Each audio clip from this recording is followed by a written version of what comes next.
नमस्कार। आज हम सब मिलकर ब्रह्मांड के सबसे बड़े रहस्यों में से एक को सुलझाने की कोशिश करेंगे।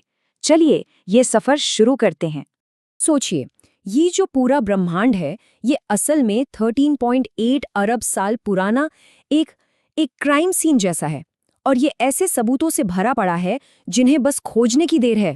तो सवाल ये उठता है कि हम अपनी इतनी छोटी सी जगह से इतने बड़े रहस्य को सुलझाते कैसे हैं? इसे सुलझाने के लिए जो कॉस्मिक डिटेक्टिव्स हैं, वो सितारों से आने वाली रोशनी में छिपे 3 बहुत ही बेसिक सुरागों पर भरोसा करते हैं। तो चलिए इस जांच में और गहरे उतरते हैं। हमारी पड़ताल शुरू होती है पहली और सबसे बड़ी पहेली से, और वो है गुमशुदा द्रव्यमान का मामला। इस केस में हमारा पहला सब्जेक्ट है शानदार एंड्रोमेडा आकाशगंगा, जो कि हमारी अपनी गैलेक्सी की सबसे करीबी पड़ोसी है। देखिए, जब हम किसी आकाशगंगा के तारे और गैस गिनते हैं तो हम अंदाजा लगा सकते हैं कि उसका कुल द्रव्यमान या मास कितना होना चाहिए। ये कुछ वैसा ही है जैसे किसी चीज का वजन सिर्फ उसकी चमक देखकर पता लगाने की कोशिश करना। लेकिन बात यह है कि किसी आकाशगंगा का द्रव्यमान मापने के 2 तरीके हैं। पहला तो है उससे निकलने वाली रोशनी के आधार पर, और दूसरा उसकी घूमने की रफ्तार के आधार पर। अब होना तो ये चाहिए कि दोनों तरीकों से एक ही जवाब मिले, है ना? पर असल में जब ऐसा किया गया तो एक बहुत ही चौंकाने वाला फर्क सामने आया।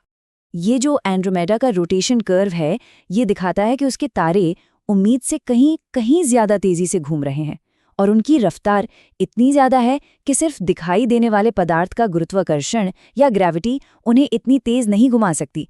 इसका मतलब साफ था, वहां कोई अनदेखा भारी भरकम द्रव्यमान मौजूद है। और इसी अदृश्य संदिग्ध को नाम दिया गया डार्क मैटर। और सच कहूं तो इस केस में ये हमारी पहली बड़ी कामयाबी थी। तो चलिए अब अपने अगले सुराग की तरफ बढ़ते हैं। और ये सुराग हमें बताता है कि ये पूरा का पूरा ब्रह्मांडीय क्राइम सीन असल में फैल रहा है। आप देखिए, इस फैलाव को समझने के लिए हमारे जासूसों को सबसे पहले बहुत लंबी लंबी दूरियां नापने का एक भरोसेमंद तरीका चाहिए था। और ये तरीका उन्होंने स्टेप बाय स्टेप तैयार किया। ये जो स्टैंडर्ड कैंडल्स है ना, ये स्पेस में मील के पत्थर की तरह काम आती हैं, जिनकी मदद से हम पूरे ब्रह्मांड का एक नक्शा तैयार कर पाते हैं। तो जब ये दूरियां पता चल गईं, तब गैलेक्सी से आने वाली रोशनी से एक और सुराग मिला।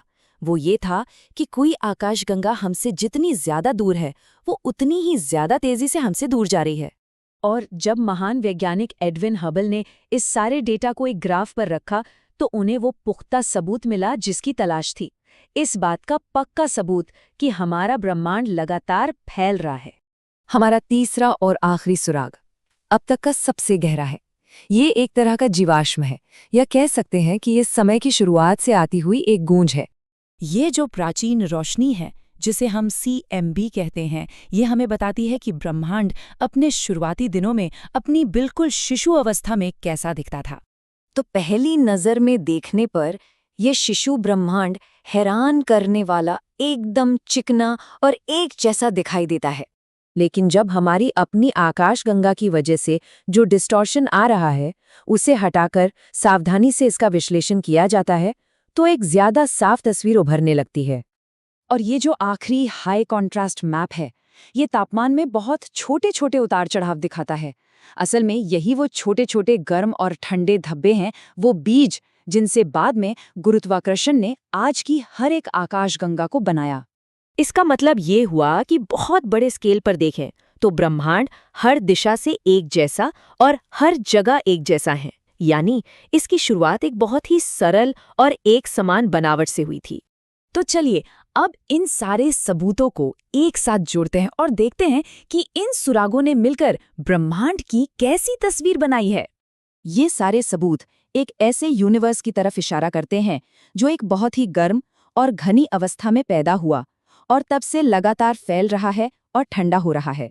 और इस पूरी प्रक्रिया का नतीजा हम आज देख सकते हैं, आकाशगंगाओं के इस विशाल और भव्य ब्रह्मांडीय जाल के रूप में। तो हमने सुरागों और मुख्य संदिग्ध यानी डार्क मैटर की पहचान तो कर ली है, लेकिन एक सवाल अब भी बाकी है। इस फैलाव के पीछे की असली ताकत क्या है? क्या कोई और रहस्य है जो सुलझाए जाने का इंतजार कर रहा है? ऐसा लगता है कि हर जवाब के साथ कुछ और भी गहरे और दिलचस्प सवाल खड़े हो जाते हैं।